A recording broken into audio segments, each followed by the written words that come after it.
நமஸ்காரம். ஓம் மகாஷீஷர் குரு அகத்திய குருவே நமக. அனைத்து தொகுப்புகளும் அகத்தியர் வழிபாடு எனும் நூல்ல இருந்து நான் சொல்லிட்டு இருக்கேன். சக்கரங்கள் பத்தி தான் நம்ம பார்த்துட்டு இருக்கோம். இப்போ நம்ம பிரம்ம தண்டம் அப்படின்ற தலைப்பு கீழே பார்க்கலாம். இது கஜராஜ சுவாமிகள் கேட்குறாங்க. ஆறுமுகனே, அப்பனே, ஞான வடிவான ஞானேஸ்வரனே, உன்னை வணங்கி அப்பனையும் வணங்குகின்றேன். மாமுனிவர் அகத்தியர் சொல்றாங்க. மக்களே, நான் வரும் தருணம் ஆயத்தமாக இருக்க வேண்டியது உங்கள் கடமை. இன்று நீர் என்னை வெகு நேரம் நிற்க வைத்து விட்டீர்கள். இனி இப்படி நடக்காதபடி பார்த்து கொள்ளுங்கள். இன்று 3 விஷயங்களை நாம் பகுத்தறிய ஆயத்தமாய் இருக்கின்றோம். ஒன்று, நாம் மார்பின் இடத்தில் இருக்கும் இதயத்தில் யாரை அமர்த்த வேண்டும் என்பதை பற்றி நான் அப்போதை சொன்னேன். இதயத்தை சுத்தப்படுத்தி அதில் விளக்கேற்றி வெண்மையான வெளிச்சத்தை பெருக்கி பரிசுத்தமான அந்த இடத்தில் மூவருக்கு மட்டுமே இருக்க இடம் தரலாம் என்றேன். இம்மூவர் யார் என்று நீ கேட்க நான் கொடுத்த பதில் இது ஒன்றோ. இதயத்தில் இருக்க இடம் இறைவன், பரம குருக்கள், உன் அன்பை பெற்ற தாய் தந்தையோர், இதுபோல் அன்புக்குரியவர். இரண்டாவதாக நாம் கூறிய வழிபாடு அஞ்ஞான சக்கரம் என்ற 2 புருவங்கள் மத்தியில் இருக்கும் ஒரு இடத்தை பற்றி நான் சொன்னேன். அந்த இடத்தில் ஞானம் என்னும் அறிவும் உட்கொள்ள தகுந்த இடம் அது என்று. இன்று நாம் அறியும் அறிவுரை என்னவென்று கேட்டாய். அதுதான் நம் உச்சியில் இருந்து பிறக்கும் கருவான பிரம்ம தண்டம் என்று நான் பெயர் சூட்டிய ஒரு பொருளாகும். நான் சொல்லும் இந்த கூடமானது நெற்றியில், அதாவது சிரத்தின் மேல் பகுதியில் சகஸ்ராரா தளத்தில் சக்கரமான சகஸ்ராரா சக்கரத்தின் நடுவில் இருக்கும் இடத்தை பற்றி.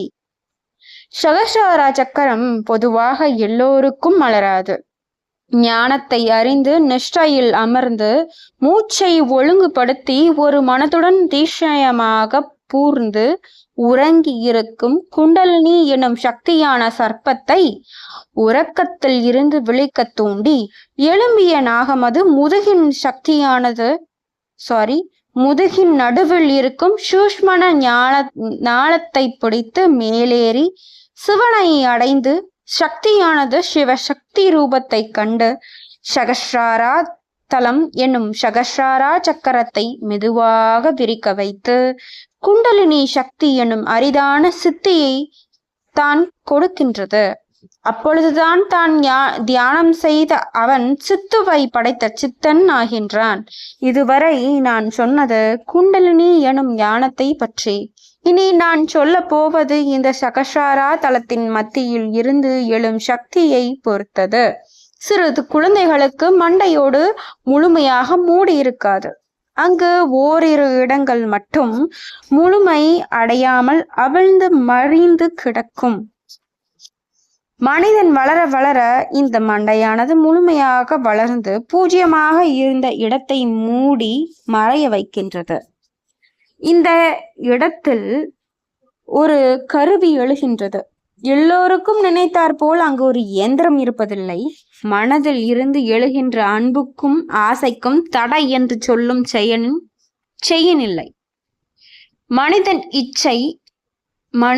இச்சை தான் நோக்கி செல்லும் பாதையின் எந்த அடக்கமான பொருள் இருந்தாலும் அதை பொருட்படுத்தாது உள்ளே புகுந்து அப்புறம் வெளியாகின்றது. இது போன்றுதான் நம் சரீரத்துக்கும் மனதுக்கும் அங்கிருந்தும் மேல் சென்று பரமாத்மாவுக்கும் ஒரு உன்னதமான இணைப்பை உண்டாக்கின்றது. அதை தான் நான் பிரம்மதண்டம் என்று புதிதாக ஒரு பெயரை வைத்து இன்று நான் அழைக்கின்றேன்.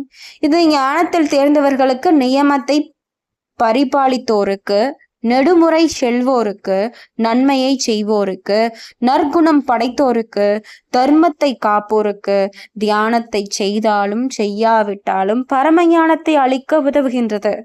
கண்மூடி நிஷ்டையில் உட்கார்ந்தால் சூன்யமான ஸ்திதியில் இருக்கும் போது உடம்பெல்லாம் சிலிர்த்து ஒரு விதமான வெளிச்சம் தோன்றி உச்சியில் ஒரு மென்மையான சுழல் காற்று போல் சுழியாக சுற்றி கொண்டு மேல் நோக்கி பயணம் செய்கின்றது. இந்த பிரம்மதண்டம் போகும் வழியில் சாதாரண ஞானத்தையும் சூட்சமான ஞானம் தாண்டி பிரம்ம ஞானத்தை அடையும் சூஷ்ம ஞானத்தை தானாகவே அறிந்து கொள்கின்றது. உயிர் இருக்கும் போதே உச்சியில் மேல் இருக்கும் உச்ச ஸ்தானத்தில் இருக்கும் உண்மையை அறிந்து கொள்ள உதவுகின்றது. இறக்கும் போது ஞான வடிவான ஜீவாத்மன் இந்த இடத்தில் இருந்து வெளியாகி பிரம்மனை அடைய உதவியாகின்றது. ஆதலால் பிரம்ம ஞானத்தை அடையவும் பரபிரம்ம நிலையை அடையவும் பிரம்ம தண்டம் அது நமக்கு உதவுகின்றது. இதுதான் பிரம்ம கிரந்தி என்று வேதங்கள் கூறுகின்றது. இப்போ நம்ம சொன்ன விஷயங்கள் ஐயா சொல்லியிருக்கும் போது நமக்கே ஒரு அனிமேஷன் அந்த குண்டலினி எழும்போது எப்படி இருக்கு, அந்த ஒரு சக்கரம் மாதிரி சுத்திட்டு இருக்கு, அது ஒரு பரமாத்மா கூட கனெக்ட் பண்ணி நம்மளுக்கு ஒரு அறிவை தருது. அந்த விஷயங்களை எவ்வளவு ஒரு கோர்வையா சொல்லியிருக்காங்க. இந்த விஷயங்களை நம்மளால ஒரு உணர முடியுது இல்லையா? இப்போ என்ன சொல்றாங்கன்னு பாருங்க. இதுல நிறைய விஷயங்கள் சூஷ்மமா இருக்கு, நம்ம உணர்ந்துக்கணும்ன்றதுக்காக. சும்மா எடுத்தோன்னா உட்காந்தோன்னா நம்மளுக்கு கிடைக்க போறது கிடையாது. கண்டிப்பா அப்படி கிடைக்கிறவங்களும் இருக்காங்க, அதையும் நம்ம இருக்கல. அப்படின்னா அவங்க ரொம்ப பெரிய நல்ல ஒரு ஆத்மா, அப்படிதானே? அப்படிதான் நம்ம சொல்லணும். சங்கராச்சாரியார் இருக்காங்க, ஆதிசங்கரரை சொல்றேன், அந்த ஐயா இருக்காங்க. அவங்க சிறு வயதிலே ஞானம் அடைந்தவங்க, அப்படிதானே? வள்ளலார் பெருமான் இருக்காங்க, அவங்களும் அப்படிதான். நிறைய பெருமக்கள் இருக்காங்க. சின்ன பிள்ளையே ரொம்ப அறிவா பேசுவாங்க. அறிவுன்றத அந்த ஞானம் நம்மளுக்கு ஒரு உணர்வு பூர்வமா இது ஒரு ஒரு பரஞானம் மேல் லோகத்துல இருந்து தெரிஞ்சு நம்மளுக்கு சொல்றாங்க அப்படின்ற விஷயங்களை நம்மளால பகுத்தாய்வு செய்ய முடியுது இல்லையா? நான் சொல்ல விரும்புறது, உங்களுக்கு ஞானம் வேணும், நம்மளுக்கு கிடைக்கணும்னா முதல்ல நம்மளோட உடம்பை ஒழுங்குபடுத்தணும்னு சொல்லுவாங்க. உண்ணுகிற உணவு, மனதை ஒருநிலைப்படுத்துறதுக்கு இந்த தியானம் ரொம்ப ரொம்ப தியானத்தோட கூடிய இந்த பிராணாயாமம், மூச்சை ஒழுங்குபடுத்துறதுல ரொம்ப ரொம்ப நம்ம மைண்ட் அங்கேயும் வேவரா ஆயிட்டு இருக்குல்ல, அங்க குரங்கு மாதிரி தாவிக்கிட்டு இருக்கு, என்னத்தையாவது யோசிச்சுட்டே இருக்கு. என்ன எப்ப வருஷம் முழுக்க ஆயுள் முழுசம் என்னத்தையாவது யோசிச்சுட்டு தான் இருக்கு. அதெல்லாம் தவிர்த்து ஒரு அமைதியான நிலைக்கு கொஞ்சம் மனதை கொண்டு குருவை நம்ம நினைச்சு என்ன கூட்டிட்டு போங்க அப்படின்னு சொல்லணும். ஆக்சுவலி நம்மளோட ஆத்மாக்கு தான் விருப்பம். இந்த உடம்ப கொண்டிருக்கிற நம்மளுக்கு தான் பல தேவைகள். அதாவது எப்படி சொல்றது, நான் தான் இப்போ எனக்கு இது வேணும் அது வேணும், ஐயோ இது இல்லை அப்படின்னு நான் வருத்தப்பட்டுட்டு இருக்கேன். ஆனா என்னோட மூலப்பொருளான என்னோட ஆத்மாக்கு ஐயோ இவ கடந்து இப்படி கஷ்டப்படுறாளே, அவளோட நிலைக்கு அவ திரும்பல, அவ உணர்றதுக்கு அவ தயாரா இல்லையே அப்படின்னு வருத்தப்பட்டுட்டு இருக்கு ஆத்மா. ஆக்சுவலா ஆத்மாக்கு பரமாத்மா கூட போறதுதான் இஷ்டம் நிஷ்டை எல்லாமே.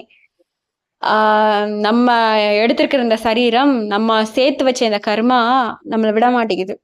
அதை குறைச்சிக்கிட்டா நம்மளால இந்த ஞானத்தை, இந்த பரம ஞானம், பரந்தாமன் கிட்ட இருக்கிற அந்த பேரானந்தத்தை உணர முடியும். எப்போ நம்ம நம்மளை ஒழுங்குபடுத்திக்கிட்டா. உண்ணுகிற உணவு, நினைக்கிற நினைப்பு செயல் எல்லாம் தர்மமா இருக்கட்டும். மேலும் உங்களோட தியானத்தை நிஷ்டையுடன் செஞ்சுக்கிட்டே வாங்க. ஒரு நாள் தெய்வமே கீழே இறங்கி வாப்பா அப்படின்னு கூட்டிட்டு போவாங்க. அது நிஜமாலே நடக்கும். நமஸ்காரம். உங்க வாழ்க்கையில் மேலும் மேலும் அகத்திய பெருமான் மிகுந்த சந்தோஷம், நல்ல ஆரோக்கியம், நல்ல புத்தி, நல்ல அறிவு, நல்ல நல்ல வழிகளை காட்ட நான் மனமாற பிரார்த்திச்சுக்கிறேன். இந்த வாய்ப்பு கொடுத்த அகத்திய பெருமானுக்கு நன்றி.